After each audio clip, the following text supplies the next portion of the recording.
Continuing with Jordan Peterson's 12 Rules for Life, we're at rule number 9, titled Assume that the person you are listening to might know something you don't. Um, for me, in this particular rule, I haven't read this rule yet, but I'm thinking this rule is the rule that I should follow the least. Because I've given too many people too much credit. That's me personally. Each person is different, and I haven't given myself enough credit in the past, and I've given other people too much credit. I've had the most success when I've realized that, statistically speaking, I'm the smartest person in the room. So that goes against the title of this room. This rule: assume that the person you're listening to might know something you don't. But that is true, with everybody knows something in particular and has a specialty. So, while I'm talking here, if you haven't done it already, go ahead and hit the subscribe button and place this video posted somewhere like on your Facebook or on your Twitter or something like that. Go ahead and check out my other videos as well. I'm a writer too. I wrote a book called Gods of Education. Okay, rule number 9. Assume that the person you are listening to might know something you don't. Not advice. Psychotherapy is not advice. Advice is what you get when the person you're talking with about something horrible and complicated wishes you would just shut up and go away. Advice is what you get when the person you're talking to wants to reveal the superiority of his or her own intelligence. If you weren't so stupid, after all, you wouldn't have your stupid problems. This goes right along with the narcissistic attitude I started the reading with. Psychotherapy is genuine conversation. Genuine conversation is exploration, articulation, and strategizing. When you're involved in genuine conversation, you're listening and talking, but mostly listening. Listening is paying attention. It's amazing what people will tell you if you listen. Sometimes if you listen to people, they will even tell you what's wrong with them. Sometimes they will even tell you how they plan to fix it. Sometimes that helps you fix something wrong with yourself. One surprising time, and this is only one occasion of many when such things have happened, I was listening to someone very carefully, and she told me within minutes, A, that she was a witch, and B, that her witch coven spent a lot of its time visualizing world peace together. She was a long-time lower-level functionary in some bureaucratic job. I would have never guessed that she was a witch. I also didn't know that witch covens spent any of their time visualizing world peace. I didn't know what to make of any of it either, but it wasn't boring, and that's something else. But it wasn't boring, and that's something. In my clinical practice, I talk and I listen. I talk more to some people and I listen more to others. That's how life is.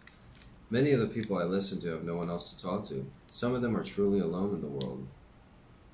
There are far more people like this than you think. That is so true.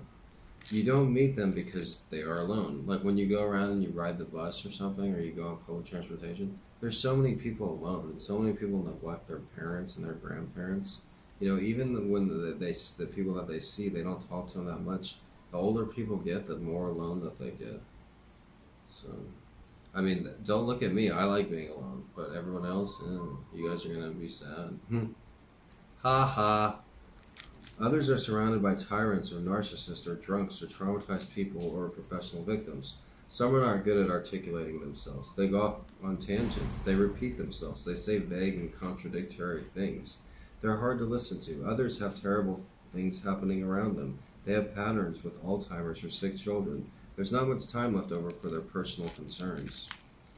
One time a client who I had been seeing for a few months came into my office for her scheduled appointment, and after some brief preliminaries, she announced, "I think I was raped." It is not easy to know how to respond to a statement like that, although there is frequently some mystery around such events. Often alcohol is involved, and as it is in most sexual assault cases, alcohol can cause ambiguity. That's partly because why people drink. Alcohol temporarily lifts the terrible burden of self-consciousness from people. Drunk people know about the future, but they don't care about it. That's exciting. That's exhilarating. Drunk people can party like there's no tomorrow, but because there is a tomorrow, most of the time, drunk people also get into trouble. They black out. They go to dangerous places with careless people. They have fun, but they also get raped. So I immediately thought something like that might be involved. How else to understand, I think. But that wasn't the end of the story. She added an extra detail. 5 times. The first sentence was awful enough, but the second produced something unfathomable. 5 times? What could that possibly mean? My client told me that she would go to a bar and have a few drinks. Someone would start to talk to her. She would end up at his place or her place with him. The evening would proceed inevitably into its sexual climax. The next day she would wake up uncertain about what happened, uncertain about her motives, uncertain about his motives, and uncertain about the world. Miss S, we'll call her, was vague to the point of non-existence. She was a ghost of a person. She dressed, however, like a professional. She knew how to present herself for her first appearances. In consequences, she had finagled her way onto a government advisory board considering the construction of a major piece of transportation infrastructure, even though she knew nothing about government advising or construction. That's usually how they do it, huh? She also hosted a local public access radio show dedicated to small business. Even though she had never held a real job and knew nothing about being an entrepreneur, she had been receiving welfare payments for the entirety of her adulthood. Wow! This lady's interesting. I can picture her doing the public access show. This show is for small businesses. Yeah. Her parents had never provided her with a minute of attention. She had 4 brothers, and they were not at all good to her. She had no friends now and none in the past. She had no partner. She had no one to talk to, and she didn't know how to think on her own. It's not so funny anymore. That's not rare. She had no self. She was, instead, a walking cacophony of unintegrated experiences. I had tried previously to help her find a job. I asked her if she had a CV. She said yes. I asked her to bring it to me. She brought it into our next session. It was 50 pages long. It was in a file folder box, divided into sections, with manila tag separators, the ones with the little colorful index markers on the side. The sections included such topics as my dreams and books I have read. She had written down dozens of her nighttime dreams in the My Dreams sections and provided brief summaries and reviews of her reading material. This was what she proposed to send to prospective employers, or perhaps already had, who really knew. At least she was very productive. It is impossible to understand how much someone has to be no one at all to exist in a world where a file folder box containing 50 index pages listing dreams and novels constitutes a CV. Miss S knew nothing about herself. She knew nothing about other individuals. She knew nothing about the world. She was a movie played out of focus, and she was desperately waiting for a story about herself to make it all make sense. Hey, Keanu. My cats like my reading, too. If you add some sugar to cold water and stir it, the sugar will dissolve. If you heat up that water, you can dissolve more. If you heat the water to boiling, and you can add a lot more sugar and get that to dissolve too, then if you take the boiling sugar water and slowly cool it, and don't bump it or jar it, you can trick it. I don't know how else to phrase this, into holding a lot more dissolved sugar than it would have if it had remained cold all along. That's called a supersaturated solution. If you drop a single crystal of sugar into the supersaturated solution, all the excess sugar will suddenly and dramatically crystallize. It's as if you were crying out for order. That was my client. People like her are the reason that many forms of psychotherapy currently practiced don't work. People can be confused that their psyches will be ordered and their lives improved by the adoption of any reasonable, orderly system of interpretation. This is the bringing together of the disparate elements of their lives in a disciplined manner, any disciplined manner. So, if you have come apart at the seams, or if you never have been together at all, you can restructure your life on Freud, Jung, Adler, and Roger, or behavioral principles.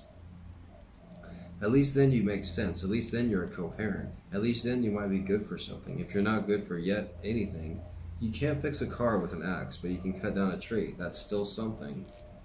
At about the same time I was seeing this client, the media was all afire with stories of recovered memories, particularly of sexual assault.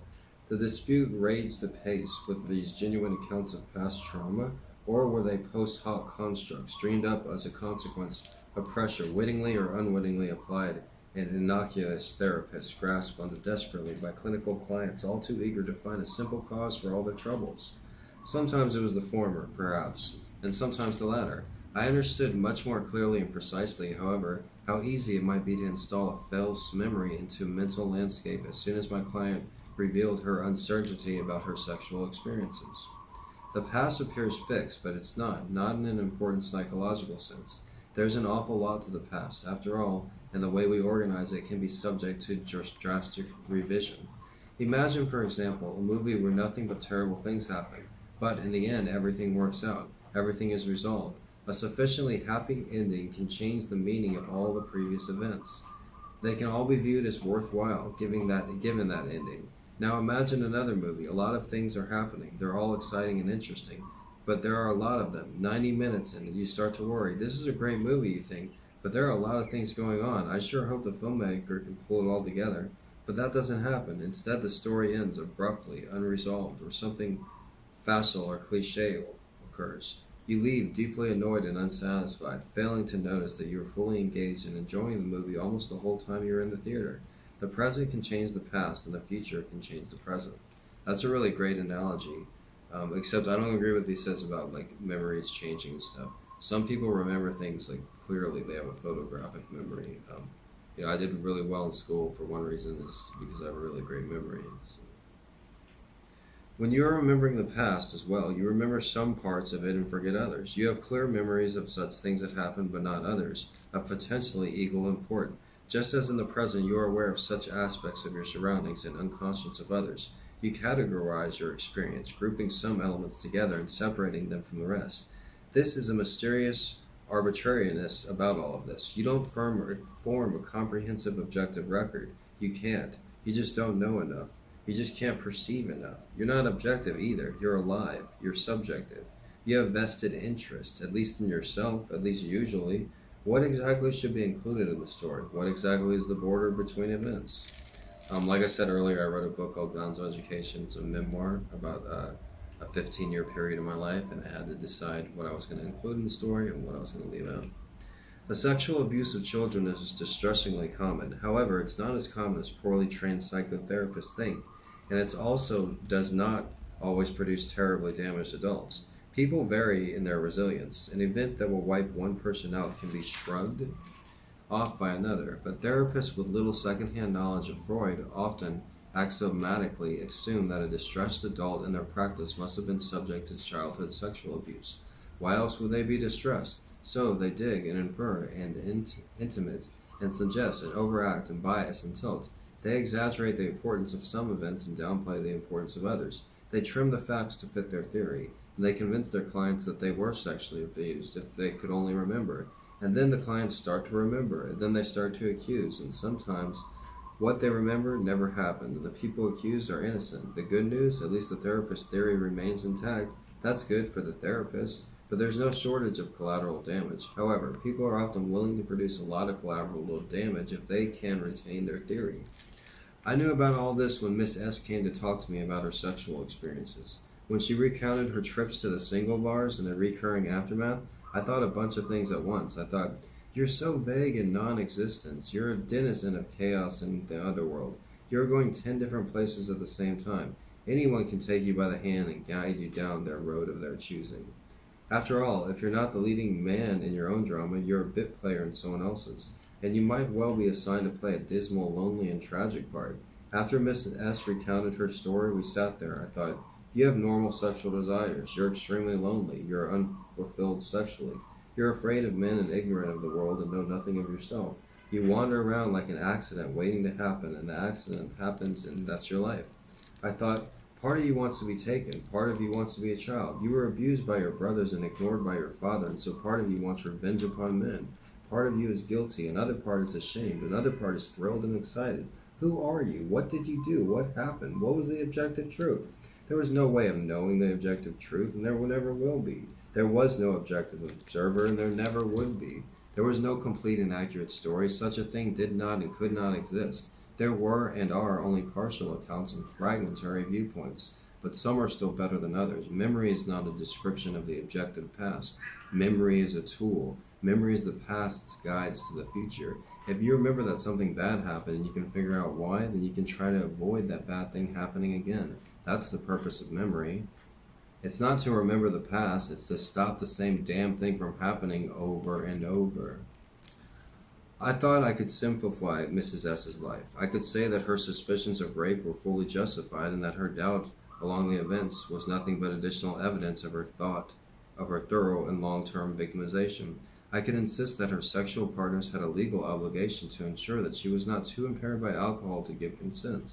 I could tell her that she had indisputably been subject to violent and illicit acts, unless she had consented to each sexual move explicitly and verbally. I could tell her that she was an innocent victim. I could have told her all that, and it would have been true, and she would have accepted it as true and remembered it for the rest of her life. She would have been a new person with a new history and a new destiny. But I also thought, I could tell Miss S that she is a walking disaster.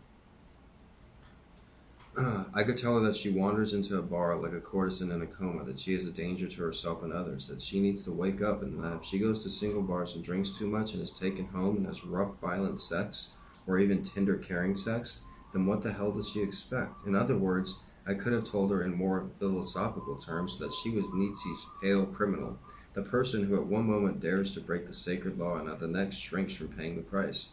And that would have been true, too, and she would have accepted it as such and remembered it. If I had been the adherent of a left-wing social justice ideology, I would have told her the first story.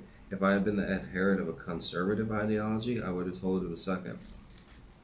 And her responses, after having been told either the first or second story, would have proved to my satisfaction. And hers, that the story I've been told was true, completely, irrefutably true, and that would have been advice. That was from Jordan Peterson's 12 Rules for Life. That was great. That was the first part of rule number 9. Assume that the person you are listening to might know something you don't. That was all about a particular case study of a patient that he had who was quite eccentric. Thanks for listening. If you enjoyed that, click the thumbs up button. If you haven't already, hit the subscribe button. And also check out my own book. It's called Gonzo Education. Thanks again.